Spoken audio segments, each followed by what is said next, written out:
Good morning students. आज हम करेंगे relationship between the total revenue, average revenue and marginal revenue. ठीक है, जैसे हमने टोटल प्रोडक्ट, मार्जिनल प्रोडक्ट और एवरेज प्रोडक्ट का रिलेशन करा था, तो वैसे ही ये आपका total revenue, average revenue and marginal revenue का रिलेशनशिप है। ठीक है, कि इनमें आपस में क्या रिलेशन होता है, किसके इंक्रीज़ होने से आपकी रेवेन्यू, एवरेज रेवेन्यू पे क्या फ़र्क पड़ता है या मार्जिनल रेवेन्यू पे क्या फ़र्क पड़ता है। ठीक है, तो ये जो है आपका ये कॉन्सेप्ट जो है वो आपका एवरेज रेवेन्यू, मार्जिनल रेवेन्यू और टोटल रेवेन्यू से रिलेटेड है। ठीक है, आपस में इनका रिलेशन क्या है, ये जो आपका फिगर दिया हुआ है नेक्स्ट में, तो उसमें आपका देखो दिस वन। ठीक है, ये आपकी टोटल रेवेन्यू है, ये जो है आपकी टोटल रेवेन्यू जो है कर्व है, और ये जो है आपका एवरेज रेवेन्यू है और ये आपका मार्जिनल रेवेन्यू है। ठीक है, तो देखो कैसे जो है टोटल रेवेन्यू हाईएस्ट है, तो आपका मार्जिनल रेवेन्यू जो है वो ज़ीरो है, नेगेटिव है। ठीक है ना, ये ज़ीरो है, ज़ीरो के बाद क्या हो गया है, ये नेगेटिव हो गया है। ठीक है, तो ये सारा रिलेशन आपने बताना है कि किसके इंक्रीज़ होते हैं। तो एवरेज टोटल रेवेन्यू इंक्रीज़ होता है तो आपके एवरेज रेवेन्यू और मार्जिनल रेवेन्यू के ऊपर क्या असर पड़ता है, और जब ये कांस्टेंट होता है ऊपर, जैसे TR इज़ मैक्सिमम है ना, तो आपका जो है मार्जिनल रेवेन्यू जो है वो ज़ीरो हो जाता है। ठीक है, और एवरेज रेवेन्यू जो है वो नीचे को घट ही रहा है। ठीक है, तो ये सारा जो है आपका रिलेशन इस आपके डायग्राम में बताया जाएगा। ठीक है, और इसमें जो है देखो ये जो आपका कर्व था, ये जो TR है is increasing from a point of O से B तक।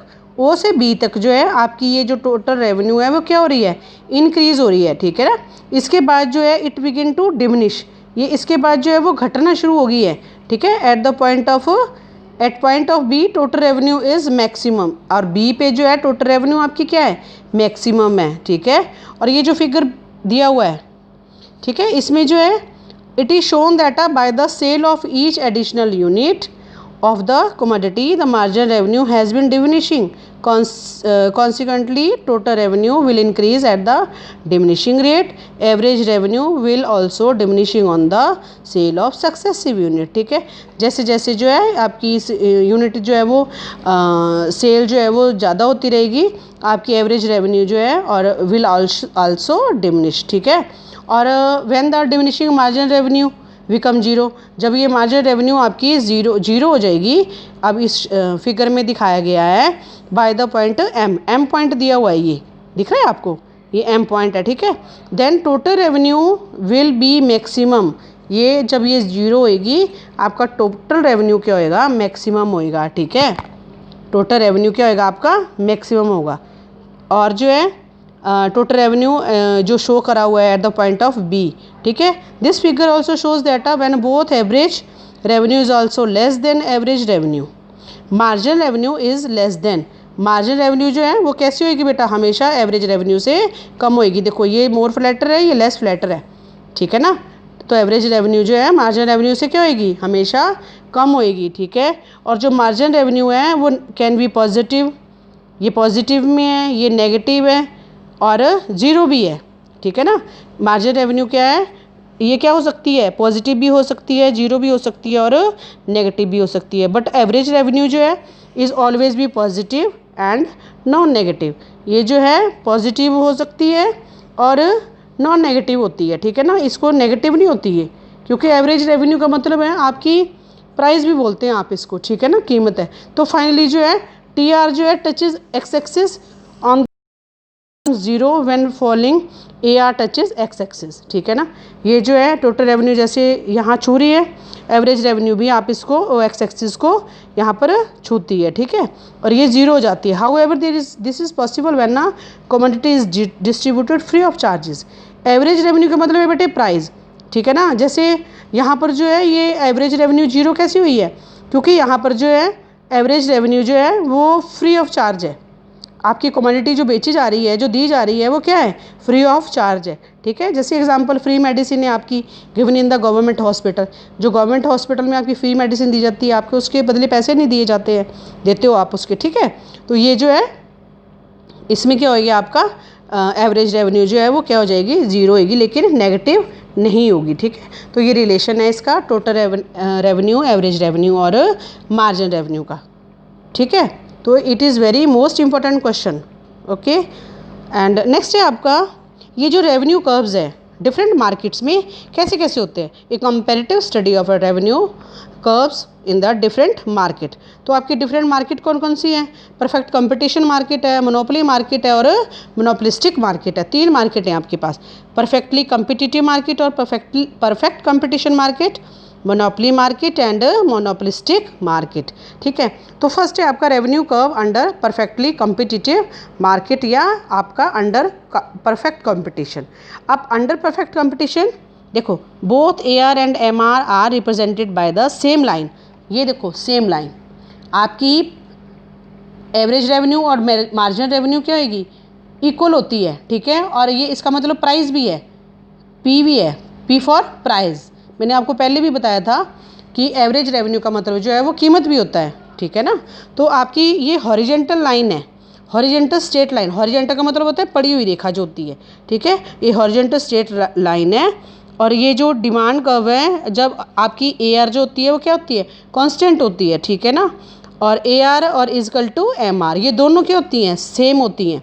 ये representative bye the same line. ये कौन सी मार्केट में होता है, परफेक्ट कंपटीशन में। परफेक्ट कंपटीशन में आपकी एवरेज रेवेन्यू मार्जिनल रेवेन्यू जो है वो क्या होती है, सेम होती हैं। ठीक है, और ये हॉरिजेंटल लाइन होती है। ठीक है, इसमें प्राइस कम या ज़्यादा होने से कोई फ़र्क नहीं पड़ता। इसमें प्राइस अगर थोड़ी सी भी कम ज़्यादा हो जाती है तो आपकी डिमांड क्या हो जाती है, ज़ीरो हो जाती है। ठीक है, ये डिमांड कर्व दिखाया हुआ है यहाँ पे। आपकी प्राइस अगर थोड़ी ज़्यादा भी इंक्रीज़ हो जाती है तो आपकी डिमांड जो है वो क्या हो जाती है, कम हो सकती है, या बिल्कुल ज़ीरो भी हो सकती है। ठीक है, क्योंकि यहाँ पर जो है बहुत सारे बायर्स हैं। अब ये परफेक्ट कंपटीशन होता क्या है, perfect competition is that situation of the market in which there are numerous buyers and seller of a homogeneous product। यानी कि एक ही प्रोडक्ट के, homogeneous प्रोडक्ट के बहुत सारे बायर्स एंड सेलर्स हैं। और under perfect competition a firm is only A price taker.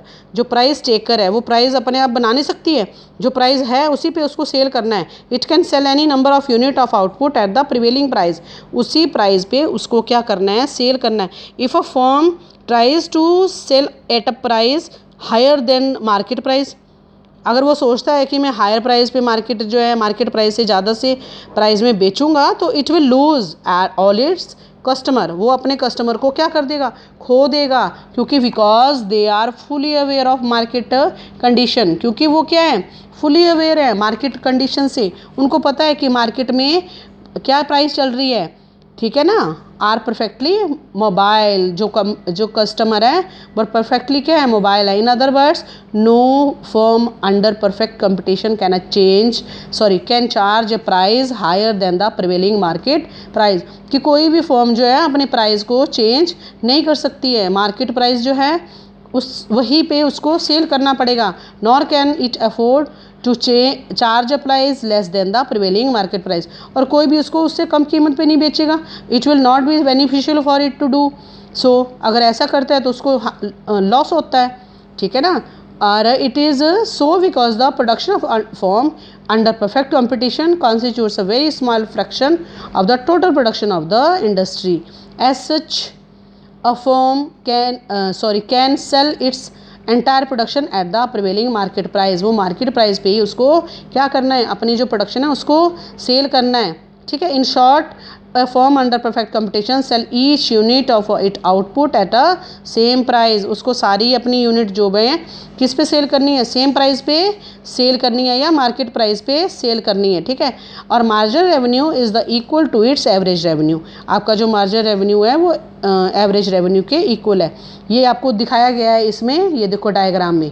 ठीक है, ये हॉरिजेंटल लाइन है जो डिमांड कर्व है, और इसको AR और MR और प्राइस जो भी आप बोल सकते हो। ठीक है, और ये किस में आपका ऐसा कर्व होएगा, डिमांड कर्व आपका AR और MR इसमें हॉरिजेंटल लाइन की तरह होंगे आपके अंडर परफेक्ट कंपटीशन में। ठीक है, तो नेक्स्ट है आपका रेवेन्यू कर्व अंडर मोनोपोली। ठीक है, मोनोपोली में क्या है बेटा, मोनोपोली जो है सिंगल ओनर है। ठीक है, under monopoly the average revenue curve and marginal revenue curve slope downward from left to right. ये डाउनवर्ड स्लोप होते हैं, लेफ़्ट टू राइट होते हैं। इसका मतलब ये होता है कि जो मोनोपोलिस्टिक है जो मोनोपोलिस्ट है, ठीक है ना, desire to sell more unit of output, he will have to reduce the price. अगर वो ज़्यादा प्राइस उसकी ज़्यादा यूनिट उसकी सेल करना चाहता है तो उसको प्राइस क्या कर देना, वो कम कर देगा।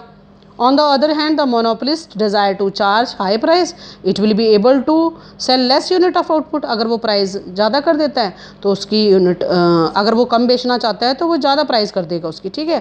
इन other word, there is a negative relationship between the demand for the product of the monopolist at its price, क्योंकि इसमें जो है वो कैसा रिलेशन होता है, नेगेटिव रिलेशन होता है, ठीक है, जैसा कि ये कर्व में डायग्राम में शो करा हुआ है, देखो, ठीक है ना। इसमें आपकी एवरेज रेवेन्यू और मार्जिन रेवेन्यू जो है वो डाउनवर्ड स्लोप होती हैं, ठीक है।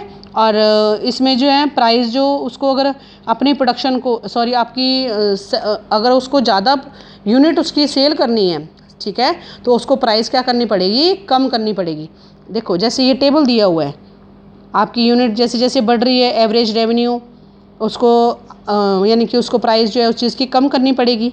और टोटल रेवेन्यू जो है, आपको पता है कि टोटल इनकम जो है, जितनी आपने प्राइस रखी हुई है और जितनी आपने यूनिट उसकी सेल करी है उसको मल्टीप्लाई करके, यानी कि क्वांटिटी उसको मल्टीप्लाई करके जो है आपका टोटल रेवेन्यू आ जाएगा, ठीक है। ऐसे आपका मार्जिन रेवेन्यू है, मार्जिन रेवेन्यू जो है नेक्स्ट अदर यूनिट जो आप सेल करते हैं उसमें होने वाले चेंजेस में टोटल रेवेन्यू में क्या चेंजेस आते हैं, 10, 18, 8 का चेंज आया, देन 6 का चेंज आया, देन 4 का चेंज आया, ये आपकी क्या है, मार्जिन रेवेन्यू है, ठीक है। नेक्स्ट है आपका अंडर मोनोपोलिस्टिक कंपटीशन में जो है आपका रेवेन्यू जो है कर्व जो है वो कैसे होते हैं, ठीक है। ये सिमिलरली कैसे आपको शो किए जाते हैं, देखो जैसे आपके ये वाला है फिगर था, सेम फिगर है, लेकिन ये थोड़ा सा क्या होता है, मोर फ्लैटर होता है, ठीक है। The main difference between the monopoly and the monopolistic competition, monopolistic competition, average revenue and margin revenue are more elastic. इसमें थोड़े से मोर इलास्टिक है, ये लेस इलास्टिक है, ठीक है, यानी कि मोर फ्लैटर है, ये लेस फ्लैटर है, ठीक है। इसमें जो है कर्व कैसे होते हैं, थोड़े मोर फ्लैटर होते हैं। और इट मीन्स जो है it means when a monopoly form raises the price, इसमें जो है अगर प्राइस को वो ज़्यादा करता है, demand will fall proportionately less for a firm than under monopolistic competition. इसमें जो है अगर प्राइस ज़्यादा होते हैं तो डिमांड क्या हो जाएगी, प्रोपोर्शनेटली लेस हो जाएगी उससे, ठीक है ना। जैसे मैंने प्राइस 10 करा तो वो उसमें प्रोपोर्शनेटली लेस चेंज आएगा, ठीक है ना। और इसमें जो है आपका the proportionate fall in the demand will be more. It is सो, ये कैसा होता है, क्यों होता है, it is so because it in a monopolistic competition market goods have their substitutes, क्योंकि आपका मोनोपोली कंपटीशन जो है, मोनोपोली मार्केट जो है उसमें बेटा कोई भी सेलर नहीं होता है, और ठीक है ना, बायर्स तो बहुत है लेकिन सेलर जो है वो एक ही है, वहाँ सब्स्टिट्यूट नहीं है फॉर्म के पास, ठीक है ना। लेकिन यहाँ जो है वो सब्स्टिट्यूट है, ठीक है, यहाँ है सब्स्टिट्यूट आपकी फॉर्म के पास जो है, देयर आर मैनी सब्स्टिट्यूट्स, ठीक है। और जो है इसमें जो है अगर आप प्राइस अपनी इंक्रीज़ करते हो तो जो कस्टमर है वो कहीं और से खरीद लेगा। If one firm raises the price of its own product, the buyer will shift their demand to substitute product, वो सब्स्टिट्यूट प्रोडक्ट में अपने डिमांड को वहाँ ले लेगा, ठीक है ना।